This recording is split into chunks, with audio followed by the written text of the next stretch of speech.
Hello everybody, welcome to the Practitioner's Workshop. I hope you're doing well.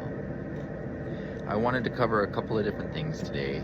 It's been a really long time since I've posted anything here, and just wanted to share a couple of, I guess perspectives, understandings on what's actually happening, because understanding what a transmutation actually is kind of demystifies a little bit, because nobody can wrap their brain around like how can this thing become that thing and vice versa. But in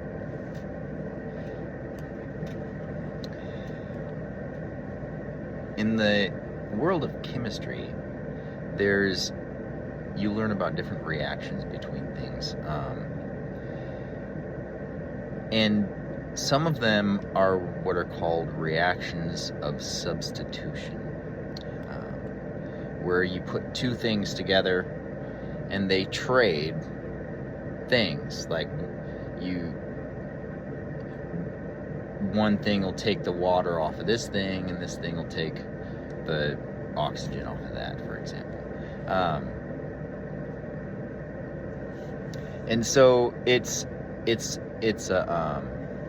an exchange. You have a matter that's built in layers, and each layer is called a shell, the outer part of the layer, and then there's another layer, and then there's another shell. And so with gold and mercury, for example, the outer shell has extra water in the mercury that the gold doesn't have, but in the gold, the water hasn't been completely removed, only the hydrogen, so it leaves the oxygen behind, and that's what gives the gold that yellow color. But with the mercury, you have the water still, the H2s still stuck to the O, and so it creates a different viscosity of substance, basically, because one's wet and one's an oxide, and so you have one that's hard and one that's squishy like water. And so in that particular reaction, it's a reaction. They call it decay. You're removing the H2s from around the O's, and for modern science doesn't, at that level of size, they don't call them O's anymore, and they don't acknowledge them individually. They couple them together, and I'm always back and forth trying to figure out which one they're naming what compared to what I'm talking about. And like, for example, if you look at lead on the periodic table and you look at gold, it's only a few squares forward of the gold on the same line, which means that the lead actually has gold inside of it already, but the gold is trapped under H2s.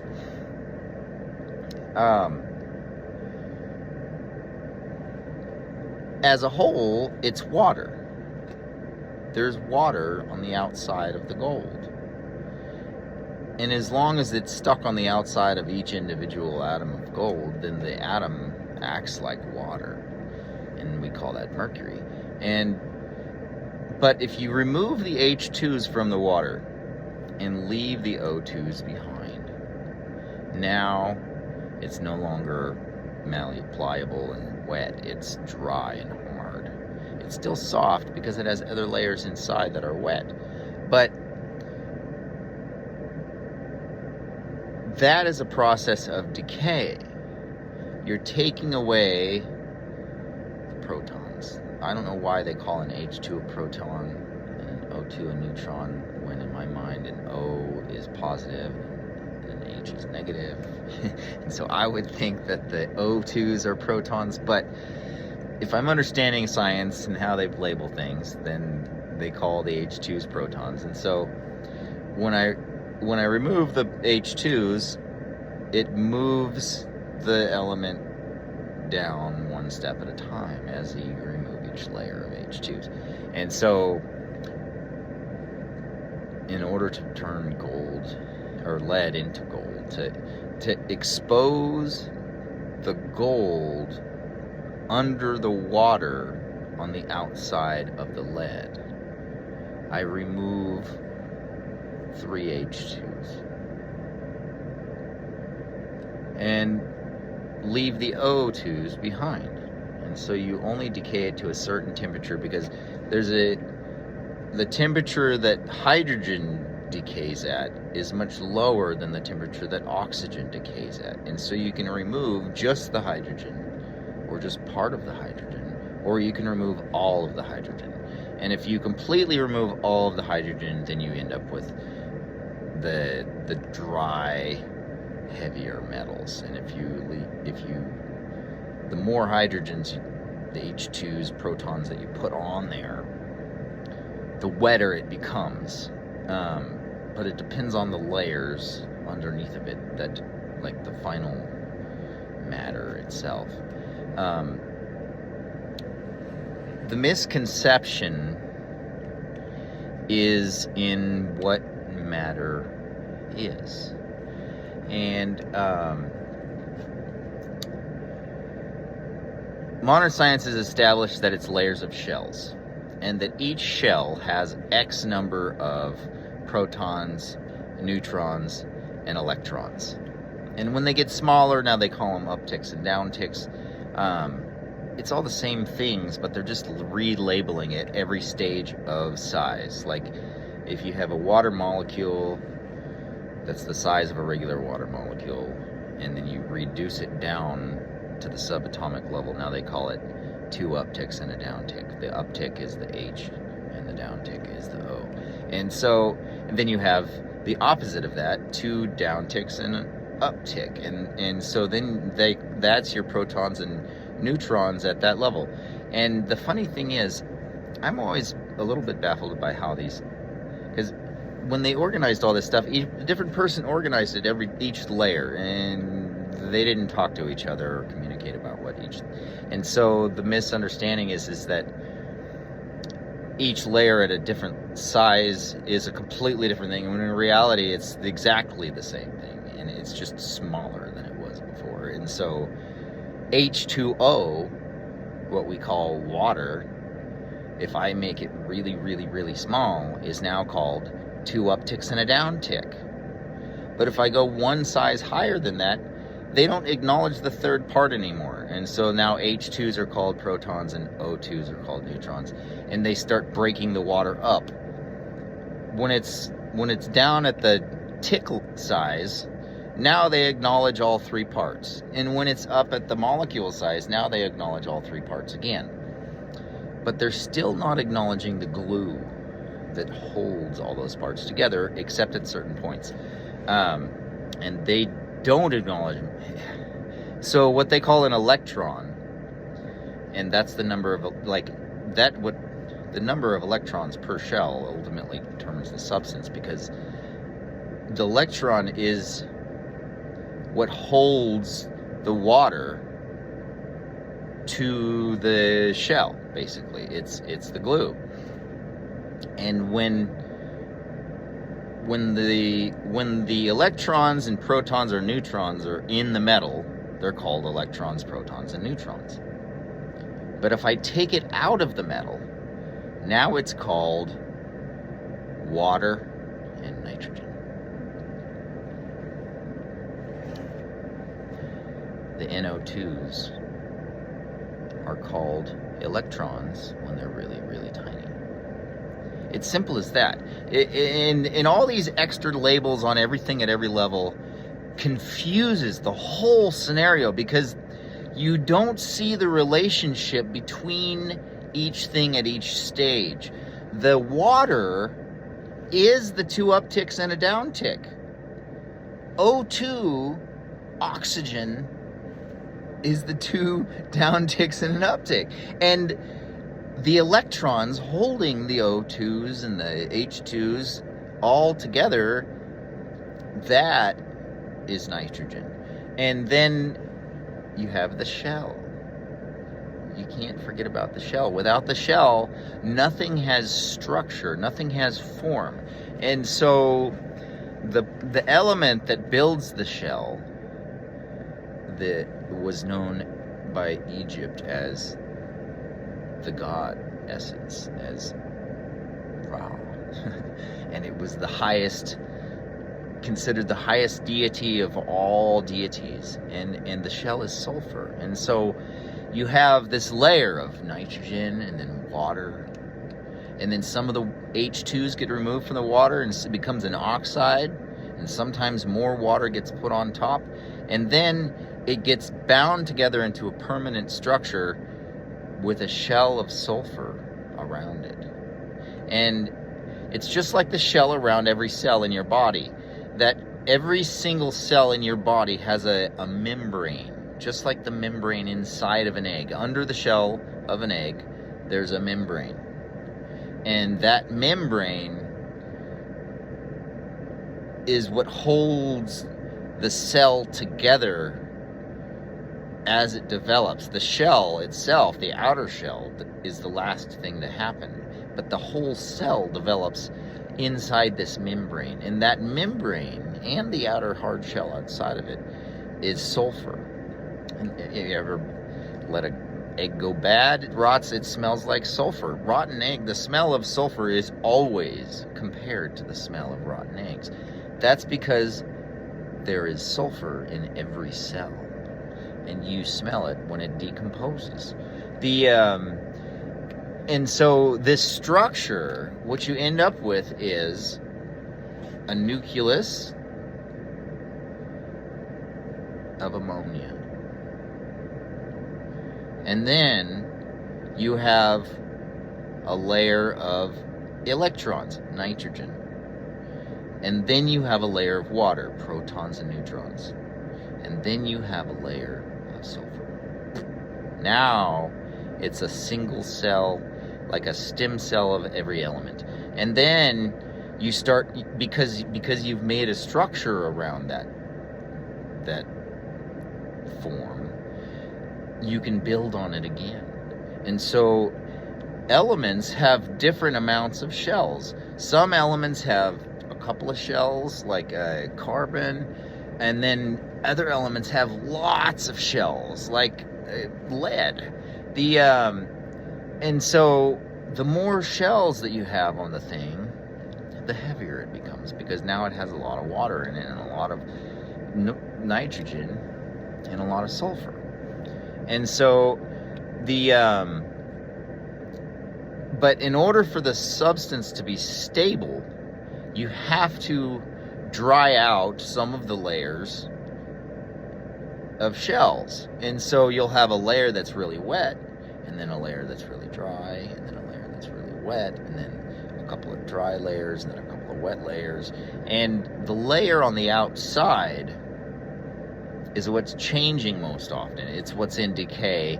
All elements are in decay. Gold is the most stable, and lead is...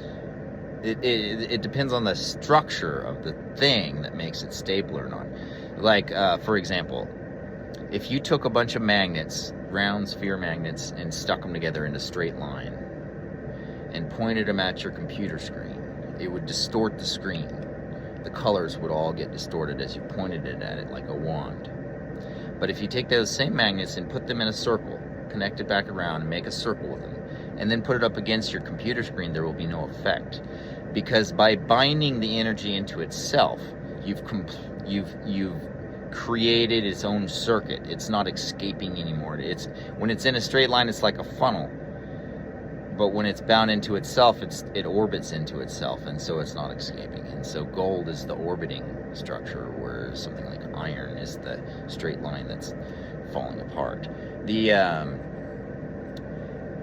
In a transmutation is simply taking the outer shell of the element and sometimes more, depends on what you're trying to do, but you're taking the outer shell and you're either reorganizing it, you're adding on to it, or you're decaying it.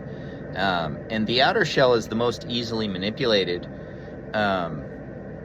and so you can, like, gold is really stable structure, and the outer shell of gold, you have mercury, and you have thallium, and you have lead. And so lead is another stable one. And so the less stable it is, the more toxic they become, because now you're absorbing the energy that's coming out of it. And as it breaks down, the most volatile part comes out, and that is the NO2 and the H2. And if the NO2 and the H2s being the most volatile part inside there, they're called electrons and protons. And they have a lower boiling point than other things. Like if you I mean, NO2 is a gas that boils at well below room temperature, right? And so the H2 is more stable, but it's still a gas. And so you put these two gases together, and now you have something that boils out on a hot day, and so, or even of its own accord, like it'll create its own heat and start boiling itself out. And that's where you get these elements that are really dangerous to be around, because you have H2 and NO2 coming out of the element. It's nitrogen hydroxide. Modern science calls it radiation, but it's actually, I mean, think about hydrogen peroxide, H2O2, right? It's very, very, if you have a concentrated form of it, you can't touch it. It will just oxidize everything it touches. And so imagine hydrogen peroxide with a nitrogen stuck in the middle. Okay, that is what radiation is. That's why radiation kills everything it touches, because it's actually nitrogen hydroxide.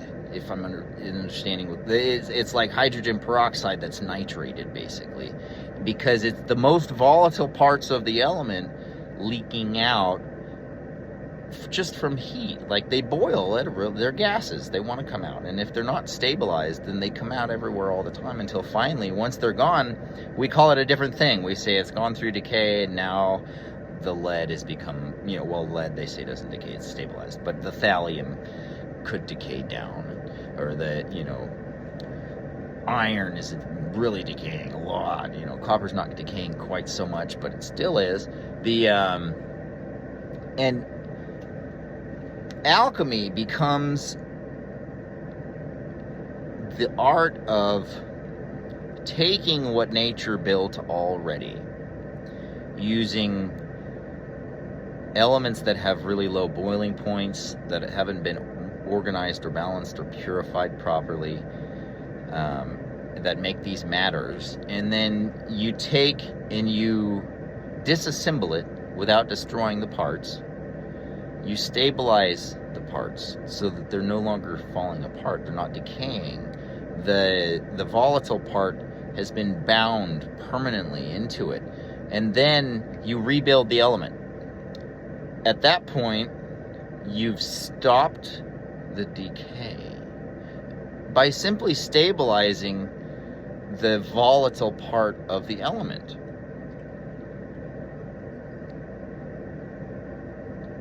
And that would open up a whole new world of elements that could be used for things that we can't use right now, because you just can't be around them, and so they can't be used for everyday things because they're just unstable. But if you can stabilize the thing, then it becomes useful. And that's where everybody applied their alchemy to ultimately the application is to learn how to stabilize yourself, because if you eat food that's made out of things that are decaying, then you will decay too, because then you build yourself out of things that are already decaying. And so if you can stabilize the volatile part of the element before you eat it, then you've stabilized what you build yourself out of. And eventually, if you continue to replace your decaying parts with stabilized elements, then you will stop decaying too.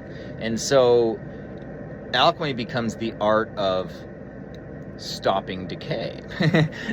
But first you have to understand what decay is. Decay, because every single element that exists is built out of the same things in different layer patterns, different wet, wet, dry, dry, wet, wet, wet, dry, wet, dry, wet, dry. And so you end up with these different consistencies of matter. And the decay of a different thing is determined by how stable the most volatile part of a thing is. And like they say, a thing is as strong as its weakest point, right? A chain is as strong as its weakest link. And so the weak link of every element is the volatile aspect, the nitrogen, which they call electrons. The electrons and the protons, the nitrogen and the hydrogen, are the most volatile parts. And so they want to boil away out of every element under the heat of the sun. And so you have to fix them, bind them, stabilize them, and then rebuild the outer shell of the element, and that contains all of the decay that would have been happening otherwise. And then the thing's no longer, it just completely stops the decay. At that point, it'll be what it is until the sun envelops the earth and destroys it. That was if you've looked up the emerald tablets, the thing when they took a sample and they tested it, the part of it that baffled the scientists was that this particular emerald didn't have a decay. And so they knew that it was obviously man-made, but this was different than anything they'd seen before, because every element has decay to some. That's how you know how old it is. You measure its decay rate, and you're like, oh, okay, well, this thing is 100 billion years old. Then, because you know how long it takes for that volatile part to go away over time, right? And so when you're working in the laboratory, in an alchemist's laboratory, what you're doing is you're speeding up the process of decay. And that's removing the H2s and the NO2s. And because those parts are already volatile and they want to come out, all you have to do is loosen one tile. Like if you have a roof, a tiled roof, it's really difficult to take the first tile off. But once you have the first one off, now you have a way to get underneath all the rest of them. And so they just come right off. And that's how it is with decay. Modern science denies that decay can happen in a laboratory, but I'll let them live in denial. Basically all you're doing is first you unlock it. They call that the pillars, the first pillar, or the key. And then the Egyptian called it the flail. So it makes it go. You unlock it, and then you put it through the decay, and then you close it back up again. That's the hook. The crook makes the sheep stop. The flail makes the horse go. And so you have the crook and the flail, and the key and the seal if you're in Greece, and you have the two pillars if you're an alchemist from Europe. And so you unlock the thing, which is essentially taking off the first tile, which loosens up it gives you the ability to remove the rest of them. And then you remove the tiles, and then you recover the roof again. And it happens really fast. Like, modern science has If you look up the decay of indium into silver, they say it takes the lifetime of the universe to the 4th power, which is an unfathomable amount of time. But in reality, all you're doing is taking away maybe 3 H2s off of the silver, and you're done. And that doesn't take very long at all. I don't know. I basically, the art of alchemy is, first of all, understanding the layers. What are the shells of an atom? How are they put together? What's their order? And reorganizing them, but not just reorganizing them, disassembling them in complete form, stabilizing their ingredients, and then putting those ingredients back in. And then you have a product that you can use safely. It's not falling apart on you, and it will always remain. It will never fall apart. Like, if you make a battery out of this material, it will never stop working. It will always work. It will just run forever. And so once you know how to build the shells, the layers of the element, understanding how to stabilize them and then reassemble them, essentially it becomes just an operation of displacement. You take the stable ingredients that you've prepared that are identical to what's in there already, and you put it in and you raise it to its boiling point of the stuff that's not stable. The stable stuff comes out, and the destabilized stuff comes out, and the stable stuff goes in, because at that temperature it has no choice but to boil away. And if it comes out, laws of attraction mean that whatever's attracted to it nearby is going to take its place. And so you just put the substance in the same thing that it's made out of, that has a more stable form. And then you bring it up to the temperature of the less stable parts, and they boil away, and the more stable parts take its place. And then then you have to seal it back up again. And then once it's sealed again, now it's permanent. Literally permanent. It'll live until the earth is enveloped by the sun. It'll be permanent. And that's what they mean by permanent water. You take the water and you put it in the stone, and it's there forever. And when you take it, like if I take lead and I remove the outer shell, the water that's in there could have been in that lead for 1 billion years, and it's been trapped in there. And you unlock that one first tile off the roof, and then all of a sudden all the tiles come off, and now that water has been set free out of that lead. It's been trapped in there for an unfathomable amount of time. And it happens really, really, really fast. Really, really fast. But it's not complicated. It's understanding that, like, it's all the same thing. The H2O is the uptakes and the downtick.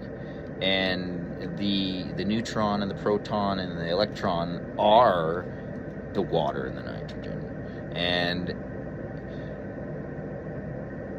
when you stabilize those things, you can stop the decay of all things. Not just metals, but all things. And that was the goal of alchemy, to stop the decay. Because gold may be valuable, but the richest man on the planet would trade everything he has for another 25 years on Earth. And so the medicine of alchemy is far, far, far more valuable than any elements that can be produced. I hope this was helpful. I know that it's a little confusing, especially when you try and relate it to how modern science labels things, but may you be blessed.